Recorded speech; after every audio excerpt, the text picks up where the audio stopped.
All right. So how do I put images in my Markdown and links? And you might not think that they're related, but in Markdown, they look very much the same. So I put these together in the same video. And let's jump in and look at how to make them. Hello from Greece. Let's go ahead and make a new document here. This one's going to be MD dash, whoops, dash images, image, how about links? We'll just call it image links.md. How about image dash links? I don't care. Commit changes so we get a new file. Again, this is just kind of saving. We're cheating and using GitHub for this kind of stuff. Somebody already asked during the break. Somebody suggested that the best way that they had learned how to do Markdown was to use a renderer and a linter, which will tell you if you made mistakes, and it'll do real-time rendering of that. In another video, I talked about Stack Edit. Watch your eyes. I talked about Stack Edit already. There are a number of other ways to see rendering. The reason I don't do that is because the number one place you're going to be using Markdown is going to be on GitHub.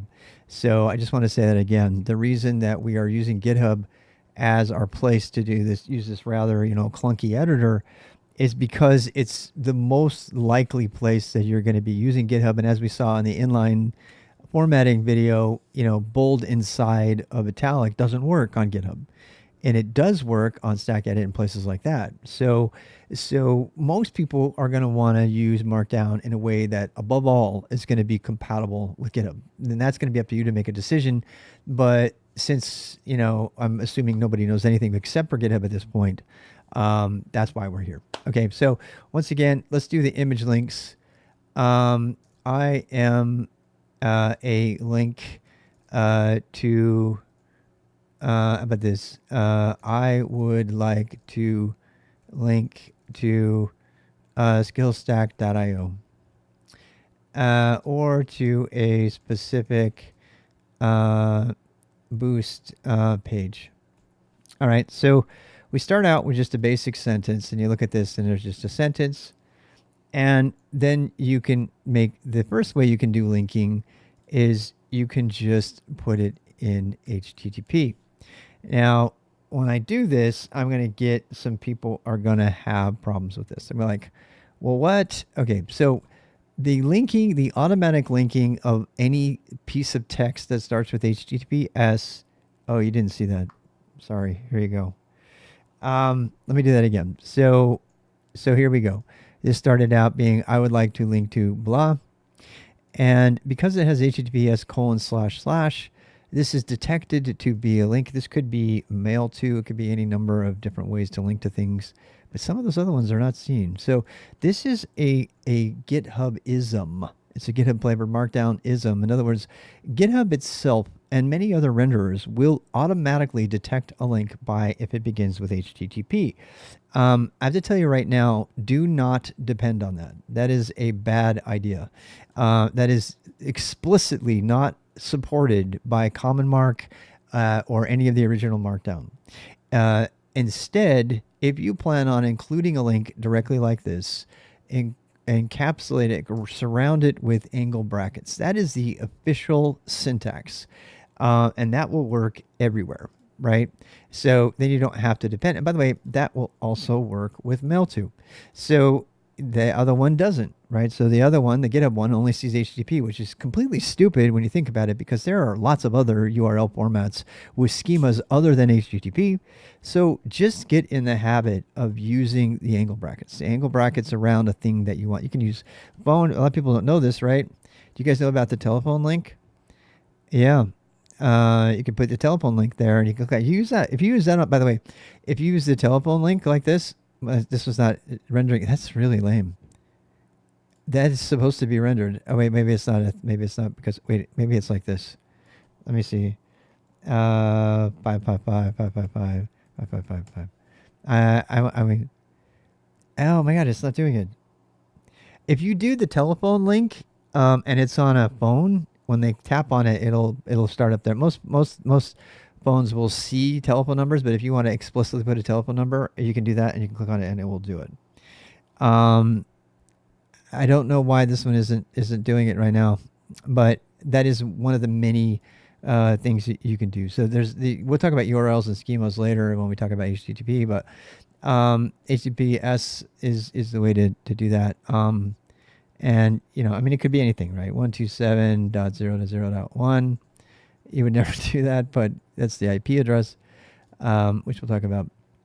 So these are called explicit links, and I'm just going to tell you right now, I have an opinion on this. Personally, I think every link in any Markdown document you ever make should be an explicit link that is written out in text. And let me justify that statement. I have been around long enough to see documentation that was said, just click here. Have you ever been to a web page?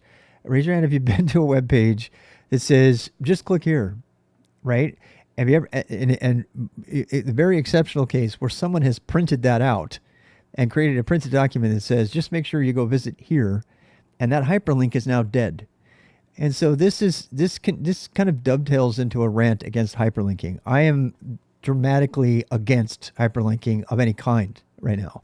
And unless it's, some really obvious thing. And the reason I think hyperlinking failed the world is because of this.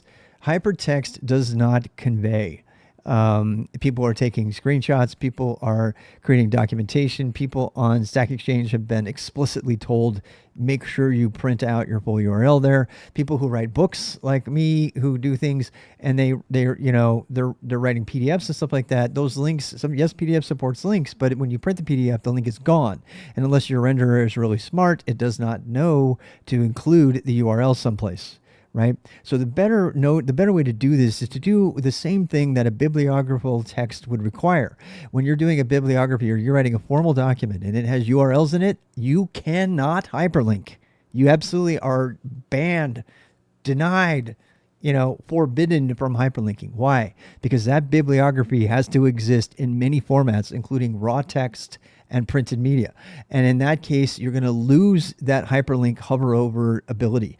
And I'm just going to tell you, when you're talking about documents, when you're talking about the documentation web, we talk about the different versions of the web in another video, but when you're doing documentation, you want the URLs to be visible. There's only a few cases where you wouldn't want that, like you were linking to an application or you were linking to a specific place in a specific document.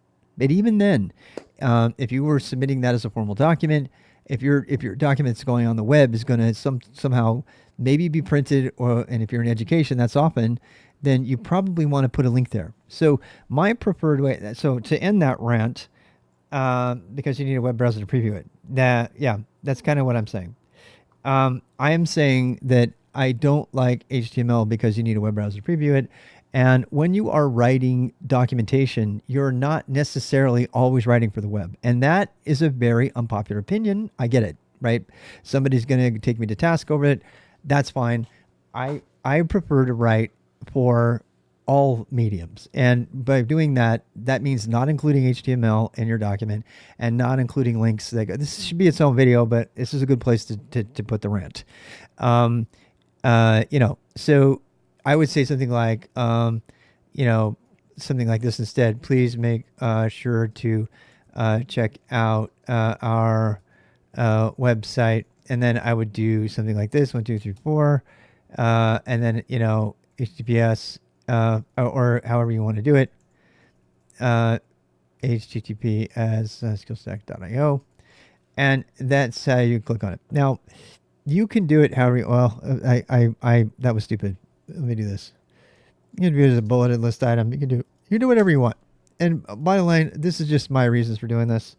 This actually is now printable. It now gets screenshotable and a million things like that.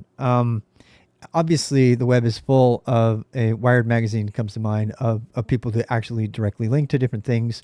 Another thing, you can actually read Tim Berners-Lee's, justification of why hyperlinking in the web, particularly with slugs, is broken. That's when the title appears in the URL, because now the content cannot change that URL. A good example of this is like XKCD. XKCD is actually my favorite example of of a website who actually gets it. The XKCDs are URL'd by number, and the number they're up here, so that the title can change at any time. And that is actually how Tim Berners-Lee wanted it to work. Instead, we have people putting, actual titles in the links, and then the things get like this. You can't ever change it. We kind of have done that ourselves here. So, but this is what's wrong. What's wrong with doing that?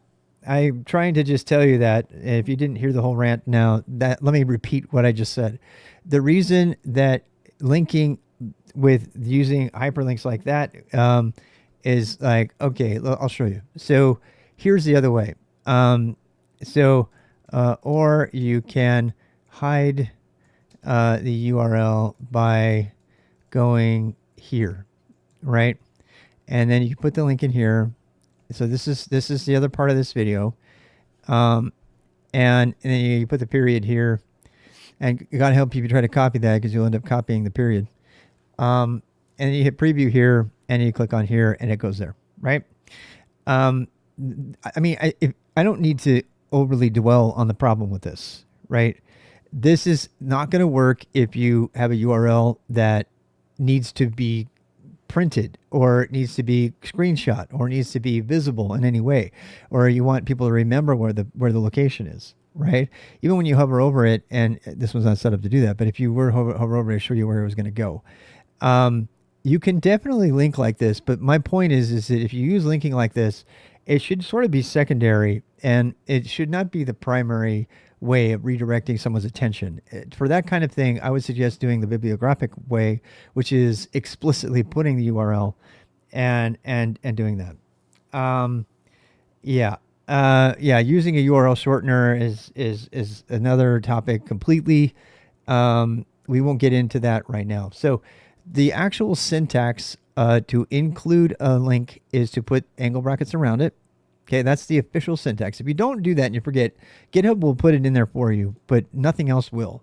So make sure you put the official syntax, which is the angle brackets around it. Okay, the other official syntax is this. This is really all you need to remember. So square brackets with no space, followed by a parentheses, and then the link inside of there. This will become with hyperlink text.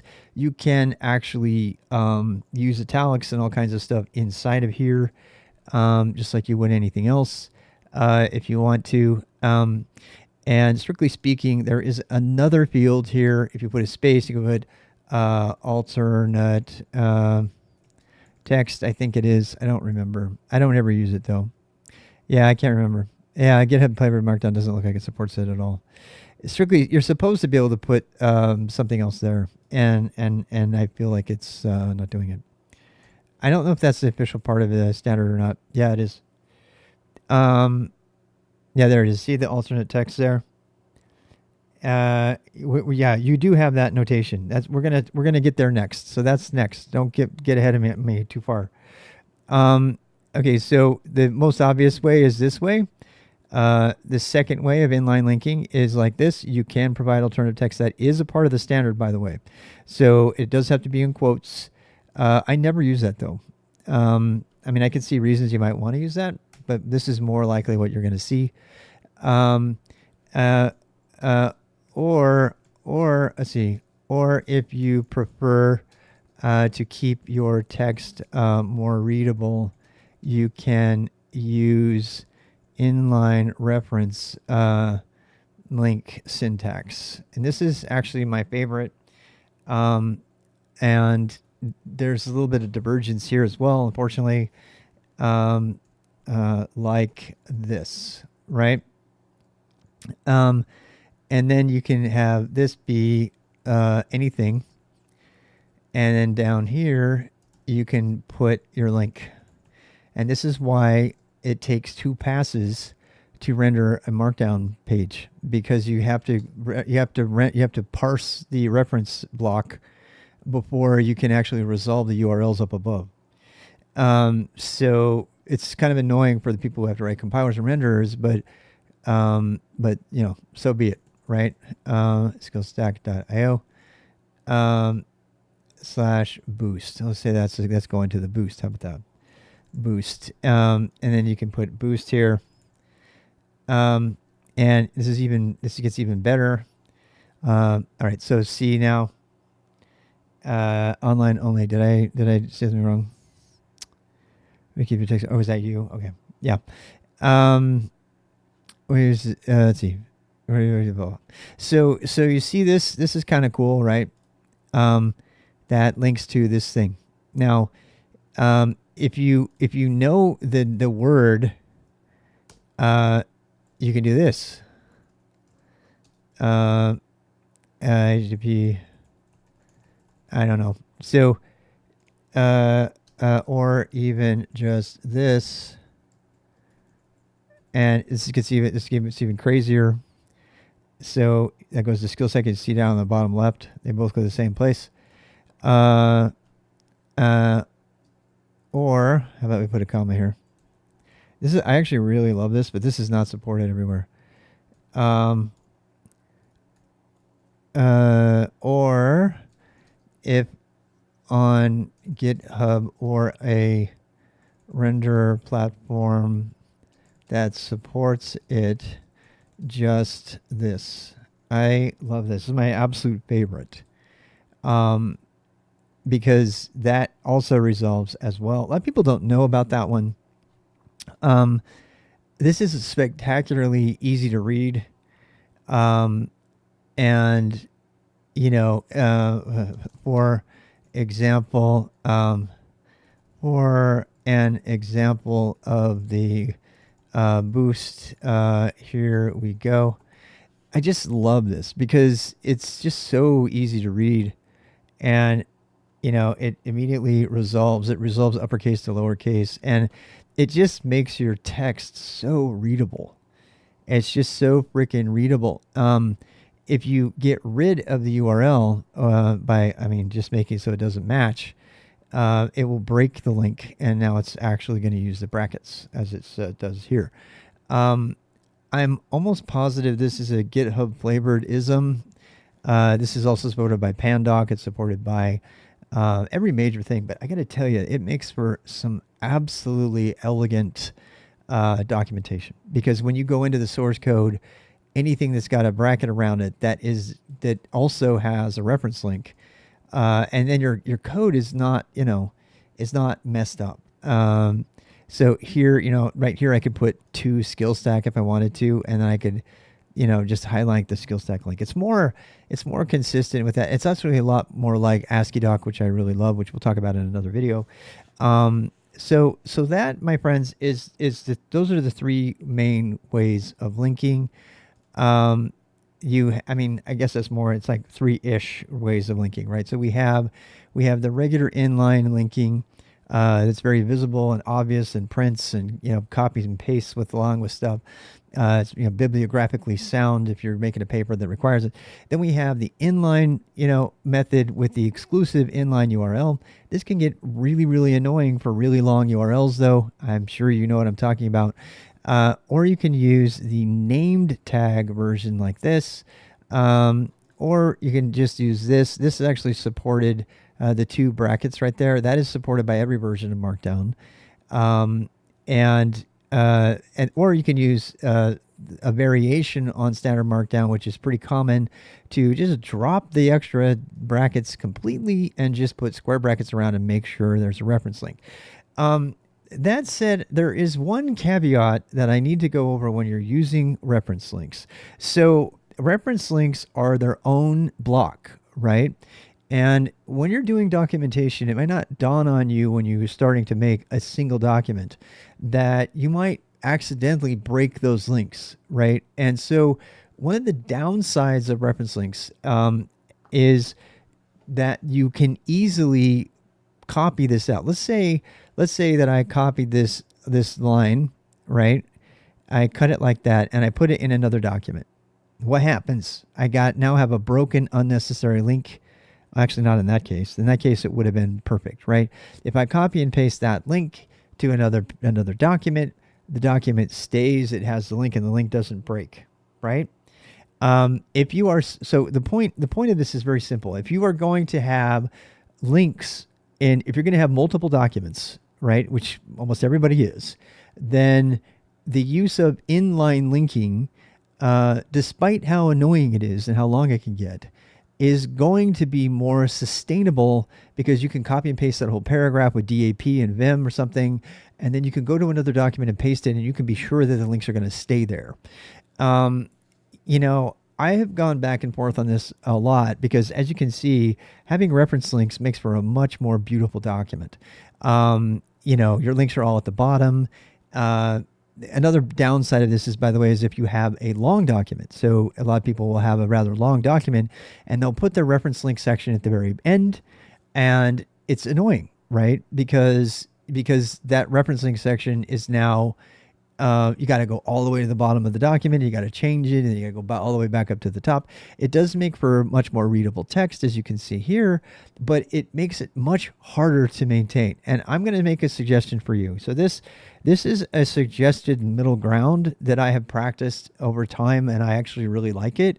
This is my own personal preference, so don't attack me for saying so. But if you have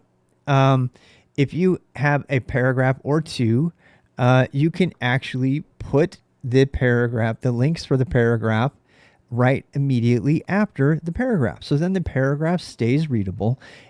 If somebody who's coming across your document wants to see it, they can see the reference. They can see it right here, and their eye it's in the same visual range. They can see that it goes with the paragraph, and then they can continue to scan on down because there's no limitation as to the number of reference link sections that you have in your document, and they can pair anywhere. So if you do that, then you're more likely to do something like this and copy and paste the two together. And then you have a readable ASCII text section with your reference links that travels with it, that can easily be changed, and you can reuse that. The downside of that is obviously if you wanted to use that boost in this case, for example, what if I wanted to refer to boost, all throughout the document in 5 or 15 different places? I can't do it anymore, right? Because I'd have to have a redundant copy of it. And so it's up to you to make the decision. My choice is quite frankly, as I've said before, is to use explicit linking as much as possible so that I can copy and paste it and it goes with the code, or to use the actual inline links. As somebody rightfully complained, they are, inline linking is hard. Having a separate link is, decoupling the link from the inline text is a thing. Most people are going to be using editors anyway, so they're not going to see a lot of that stuff, but that's arguably against the design and the purpose of Markdown, which is, as quoted by Gruber said, as text that is as easy to read, source text that is as easy to read as the rendered version. And I mean, that's the base premise of Markdown, and I believe we've kind of moved past that, and Markdown is just an easier way to do HTML basically these days. I mean, these are some, highly controversial opinions, but I tend to put explicit links or I put inline links, unless it's a really, really long link. And actually, one of the things that I've regularly done in my Zet, and I'll show you, I'll find a Zet that does this. Let's see, Zettelkasten. So here's my Zettelkasten. I have a bunch of notes in here. And you see here, I'll just put the links in there if it makes sense to do that. Otherwise, I will do, that doesn't have any. These are some old entries. Back when I was not doing, when I was wrapping stuff. See, there's one that doesn't wrap. I'm trying to find one that has. Let's see. Let's do one that's on action. I'm trying to find one that has a reference section. Peg. How about Peg? Peg has some. Peg has so much better previous version. 5. What I was trying to say. Okay, so you see this? I'll usually put like an inline URL like that. I was trying to show you one that has a. I was trying to show you one that has a related section. So here we go. A lot of times I'll have like a related section and then I'll put the links there. In fact, let me show you when I make one. If I do bang, bang, links A, it'll add, you see what it did there? it adds a bulleted point, and then I usually put a related section like this, and it has the name, and then it on a separate line it puts the extremely long URL so that it's always printed. That's just my style, but you're going to have your own style. And if there's one thing that you should have the latitude to be able to do whatever you want, it's definitely documentation. So if you're writing your own documents for your own searching and stuff, it's your life, it's your decision. You do what works for you. I spent so much time in the documents in raw form and raw text form that I really don't like URLs in my text. I don't mix URLs in my text at all, ever. If I have a URL, I'll put it down in a related section, and I'll copy it just like I did with the title, with it printed out, and then I'll say refer to the related section for links about this, and I'll mention it by rhetorically inside the paragraph. That's my style. I would rather have that because I don't like producing paragraphs that have a lot of noise in them. In fact, the only noise I want in my paragraphs is formatting, period, because that's easy to understand and it renders in my text-based browser. Let's see. I don't recall if you can have flavor Markdown can auto-generate TSC. No, it cannot. LaTeX is fantastic auto generation for table contents. We're not talking about LaTeX. We're talking about Markdown. So that's where we are. So that's how you do Markdown links. The last thing we need to do is image links, and I'm going to go ahead and make a separate video for image links because it's kind of a different thing, and we'll talk about images at the same time. Okay.